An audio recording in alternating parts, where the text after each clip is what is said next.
Hello guys, we are back again with the exciting leaks and rumors about upcoming iPhone SE 4, as well as the possible features that we will be seeing.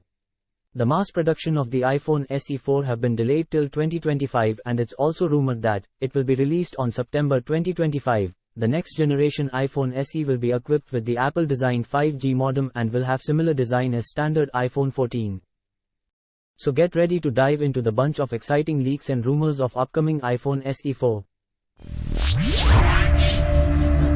The iPhone SE 4 will comes with 6.1 inches OLED display with flat edges and the Face ID.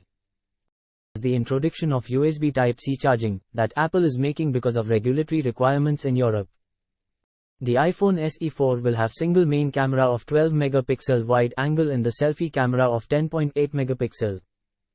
The SE 4 is rumored to be released on 2025, so it might comes with the A16 Bionic chips of 4 nanometer providing the speed of 3.76 GHz. It is possible that the iPhone SE 4 will also come with the titanium finish, similar to the upcoming iPhone 15 Pro models, but due to the price issues in low-range phone models there might be the change. The iPhone SE 4 comes with 6GB of RAM, along with 128GB storage. These are some of the exciting colors of iPhone SE 4, and is expected to have price range $480 to $580. That's all for today. Thanks for watching. And we will be back with more interesting videos about updates and leaks.